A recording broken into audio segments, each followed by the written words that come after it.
जय श्री राधे कृष्णा। जो कल हमने एक भाग की कहानी सुनाई, एक राजा सात रानियों की दुखद भरी कहानी। बड़े कष्ट से वो बालक जन्मा, बड़े कष्ट से वो बालक पला, बड़े कष्ट से बालक बचा। तो वही बच्चा अब जिद कर रहा है कि हम नानी के यहाँ जाएंगे। सौतेली नानी के यहाँ बच्चा जाने के लिए जिद किया और पहुंचा उधर। तो उनकी माँ ने एक पेंट ऐसा सिलवाया था जो एक पेंट में दो जेब थे, अंदर चोर जेब, मतलब उसमें हाथ डालो तो एक ही रहता है, उसमें डबल बनवाया गया था और उसमें चने रखवाए गए थे, क्योंकि उधर की रिवाज थी कि कोई बाहरी आएगा और बोल देगा कि आपके घर के हैं, आपके रिश्तेदार हैं, तो वो लोग नहीं मानते हैं। वो लोग लोहे के चना चबवाते हैं। अगर लोहे का चना चाब लिया तो वो उनके ही संतान माना जाएगा। अगर लोहे का चना नहीं चबाया तो उसको मरवा के फेंकवा देते हैं। इस कारण लोहे के चना दिए जाते हैं। और ये बच्चा पहुंचा उधर नानी के यहाँ, तो लोहे का चना आया। नानी ने बहुत प्यार भी दिखाया, लेकिन बोली कि बेटा ये चना का रिवाज है, आपको खाना पड़ेगा, तो आप इसको खाइए। तो क्या था, बच्चा होशियार था, खूब बातें करने लगा नानी से, मौसी से। वो लोग आसपास ही खड़े थे। धीरे धीरे उसे वो बातें में बहला बहलाकर जेब में हाथ डाला और वो वाला चना जो लोहे का था उसको दूसरे वाले उसमें डाल दिया जेब में, और दूसरा चना निकाल लिया। ये लोग नहीं जाने, और धीरे धीरे करके पूरे चना उनके सामने चबा लिया। जब चना पूरे चबा गया तो ये लोग बहुत खुश हुए और गले मिले, चुम्मा लिए, चाटे, खिलाए कि मेरा बेटा, मेरी लड़की का लड़का आया है। बहुत सारा प्यार लुटाए, पूरे राज्य में घुमाए, सभी जगह घुमा रहे थे, खवा पिया रहे थे, अच्छा अच्छा बढ़िया बेटा आया है लड़की का। बहुत सारी खुशियां मनाई गईं। काफी दिन चला, 15 दिन तक। फिर इसके बाद में बड़ी जो मौसी थी उससे ये बोला कि मौसी तुम्हारे तो बाल छोटे छोटे हैं, मेरी मम्मी के बाल तो इतने लंबे लंबे हैं, तो अगर तुम कहो तो मैं तुम्हारे बालों को लंबा कर दूं। तो बोले अरे तुमसे इतना अच्छे मतलब बन जाता है, बाल लंबे करते, इतना होशियार हो गया। बोला हाँ, मम्मी करती नहीं है तो हम देखते थे, इसलिए आपके बाल भी हम लंबे कर देंगे। तो बोली कि ठीक है बेटा, कर दो हमारे बाल लंबे। और जो 6 बहनें थीं उन्होंने भी लड़ाई करने लगा। वो बोली कि मेरे पहले बाल लंबे करो, दूसरी बोली कि मेरे पहले लंबे बाल करो, तीसरी बोली कि मेरे लंबे बाल पहले कर। ऐसे एक दूसरे से लड़ने लगी। तो राजा का जो बेटा था वो बोला कि मौसी आप लोग झगड़ा मत करो, मैं अपने हिसाब से बाल लंबे करूंगा, पहले बड़ी मौसी का करूंगा ऐसे, फिर मझली वाली का करूंगा। मतलब टाइम जो है मैं अपना दूंगा, तो मैं अपने हिसाब से करूंगा। बोली ठीक है, जैसे तुम बोल रहे हो वैसे ही होगा। फिर क्या था, मौसी को बोला कि और मेरे को घुमा दो ऊपर वाले मंजिल पे, फिर हम बाल बढ़ाते हैं। ऊपर वाली मंजिल में गई तो बताई कि ये जो आँख रखी हुई हैं तो उनकी हैं, जो तुम्हारी सौतेली माँ हैं 6, जिनको देश निकाला किया गया है, उनकी ये आँख रखी हैं। तो बोली ये आँख कैसी लगेंगी? तो बोले रुक जाओ, उसके लिए भी बता रही हूँ ये कैसे लगती हैं, लेकिन इससे तुमको क्या करना है। बोले नहीं, जानना ज़रूरी है क्योंकि राजा के बेटे हैं तो हर चीज़ का नॉलेज होना चाहिए। लेके गईं दूसरी मंजिल में, तो वहाँ एक भैंस बंधी थी। भैंस तो जानते होंगे, उसके सुरही भैंस थी, उसका गाढ़ा दूध होता है। जब दूध उसका जो भी रहता है गाढ़ा, उसको लगाया जाता है आँख में, फिर आँख फिट की जाती है, फिर आँख लग जाती है। फिर दूसरी मंजिल में गए तो तुम्मी रखी थी, आग की तुम्मी, पानी की तुम्मी।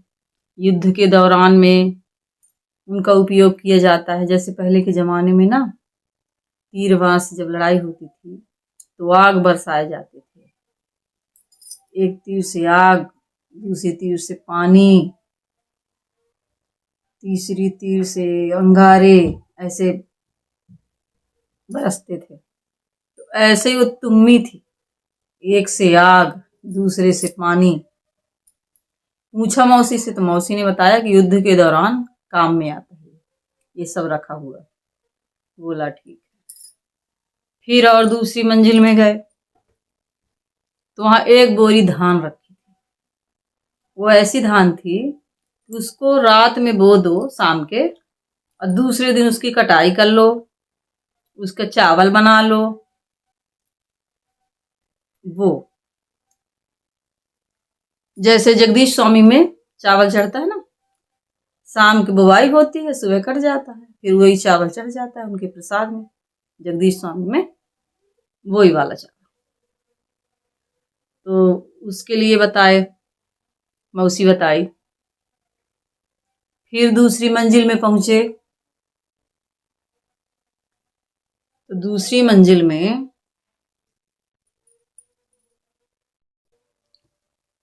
उड़न खटोला था। पुष्प विमान जो बोलते हैं ना, उड़ता है विमान, राजा महाराजाओं के जमाने में वो चलता था, वही उड़न खटोला। उसमें एक लाठी रखी थी, जैसे जितने राज्य के दूर जाना है, पास जाना है, उतनी लाठी उसको। बोली कि चलो बेटा, अब तो आपको सब दिखा दिए हैं, अब नीचे चलते हैं और बाल बना लेते हैं। बेटा बोला मौसी, एक कढ़ाई में, बड़ी भारी कढ़ाई में तेल डालो, उबल जाए पूरी तरह से जब तेल, तब मेरे को बुलाना। बोली ठीक है। बड़े कढ़ाई में तेल टंगाया गया, वहां एक स्टूल रखवाया गया। पूरा तेल जब उबलने लगा, जैसे पूरी निकालते हैं ना, उस टाइम उबाल मारने, बुलाई मौसी। आया तो पहले बस थोड़ा सा ऐसे चम्मच में ले लेकर बालों में ऐसा डालता था। मौसी को बोला कि थोड़ा ऐसे करके बैठो, ऐसे झुक के, तो पूरे बाल सीधे हो जाएंगे, उन्हें मैं लंबे कर दूंगा। वही क्रम चल रहा था। नीचे ऐसे झुकाई, अब बालों में तेल डालता रहा, नौटंकी करने के लिए, टाइम पास करने के लिए। जब पूरी तरह से मौसी का ध्यान बट गया तो पीछे से पकड़ के उठा के मौसी को उसी कढ़ाई में डाल दिया। तो 1 मिनट के अंदर मौसी चली गई ऊपर, और फिर वो दरवाजा बंद कर दिया बाहर से और निकल गया। फिर दूसरी मौसी आई तो बोली मेरे भी लंबे बाल कर दो। बोला ठीक है। फिर दरवाजा खोला, मौसी को हटाया, फिर से कढ़ाई में तेल जलवाया, और वही मौसी के साथ, दूसरी मौसी के साथ भी वही किया, बस लंबे बाल करने के लिए बैठाया, अब झुकवाया और लंबे बाल करवाया। और फिर तीसरी मौसी का भी बाल इसी टाइप से बनाया। मौसी को हटाया, कढ़ाई में तेल डलवाया, आग जलवाई और फिर उबाल मारा। फिर तीसरी मौसी को बैठाया, बस वही चल रहा था। तीसरी मौसी, चौथी मौसी, 4 मौसियों का काम कर दिया एक दिन में और उनको अंदर कर दिया। मतलब ऊपर चली गई वो, उनका जो शव था वो किनारे कर दिया, कोई प्रूफ नहीं रहना चाहिए। ताला लगा दिया कमरे में। और जो 2 मौसी थी वो इंद्रलोक में नृत्य कर रही थी, डांस। उनका उस दिन का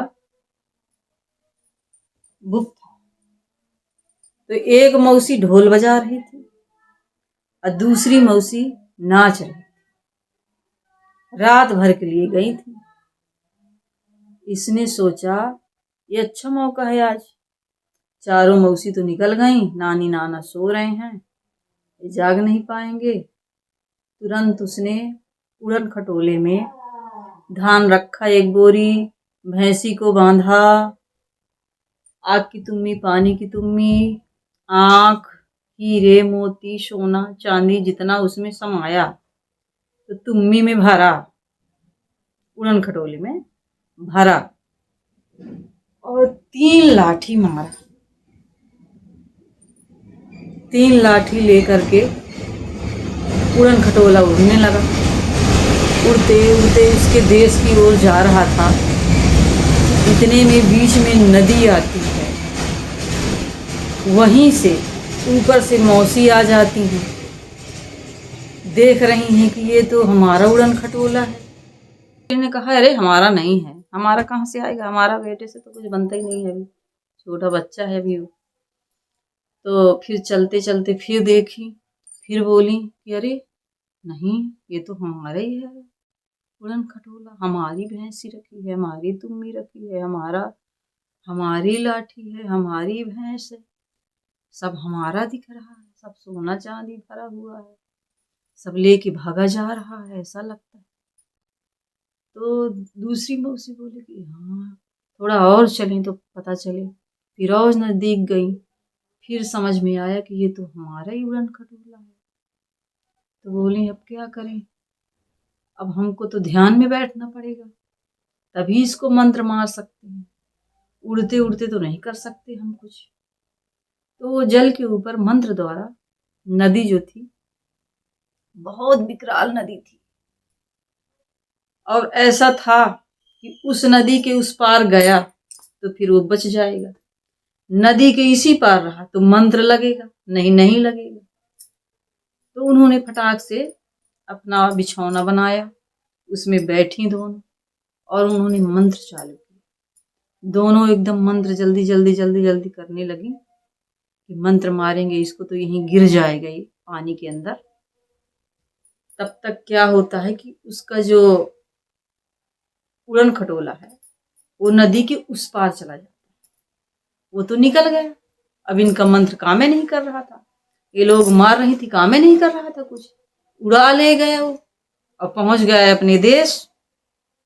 जब देश पहुंचा तो उनकी माँ बहुत खुश हुई, बहुत अंधी थी माँ जो 6 माह, वो बहुत। अब क्या था, बेटा आ गया, बहुत खुशी हुई माँ को। उसने कहा कि माँ तुम 7 माह लेट जाओ। 7 माह को लिटा दिया। 7 माह को लिटाने के बाद में भैंसी को लगाया दूध, थोड़ा थोड़ा सा आँख में दूध डाला, दूध डाल दिया 7 में, फिर आँख फिट किया, 7 की आँख फिट हो गई। आँख फिट जब हुई तो माँ बोली कि अरे मेरा बेटा खूब खिलाई, कि हमारा बेटा कितना अच्छा है, पूरा संसार हमको दिखा दिया, पूरे संसार में अंधेला अंधेला छाया था, तो माँ ने हमको इतना मतलब देश दुनिया दिखा रहा है हमारा बेटा। ऐसा बोल बोल के माँ बहुत खुश थी और बेटे को खूब खिला रही थी। एक ही बेटा था, हमारे बेटे को नजर न लगे, ऐसी कर रही थी।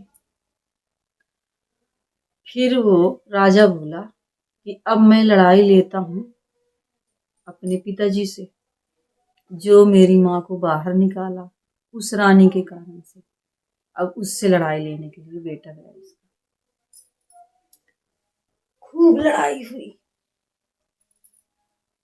लड़ाई लगा दिया। उसको तो पता ही नहीं था कि ये मेरा बेटा है, और ये लड़ाई लगा दिया। खूब लड़ाई चली, बहुत दिन तक लड़ाई चली। अब वो राजा हार गया, जो इसका पिता था वो हार गया। इसके हाथ जोड़ने लगा, शरण में आ गया। तो ये बेटा पैर पड़ा राजा का, शरण में आ गया और हाथ जोड़ के माफी मांगा अपनी गलती की। बेटा बोला, आप माफी मत मांगो, आप तो दूसरे के कारण से ऐसा किए हैं ना। फिर पैर पड़ता है पिता का और चला जाता है अपने घर। जब अपने घर जाता है तो ये राजा भी जाता है उधर। अब वो सातों रानियों से माफी मांगता है अपनी गलती की, और उनको सबको लेके आता है फिर से राज्य में। और वो जो रानी के कारण से इनकी आंख निकलवाई गई थी, इनको देश निकाला हुआ था सातों रानियों को, उस रानी को निकलवा देता है, उसके मायके भिजवा देता है, और राज सिंहासन में अपने बेटे को बैठा करके राज सिंहासन का अधिकारी बनाते हैं राजा। राजा राजा बहुत खुश होते हैं, धूमधाम से सब बहुत खुशी मनाई जाती हैं और बहुत खुश होते हैं। ऐसा सबका बने, किसी का ना बिगड़े, यही हाथ जोड़ के निवेदन है आप सबसे। चैनल को लाइक करिए, कमेंट करिए, कहाँ से हैं बताइए, वीडियो हमारी कैसी लगी, राजा और रानी की। आपको ऐसी कहानी एक से एक लाते रहेंगे, सुनाते रहेंगे। जय श्री राधे कृष्णा।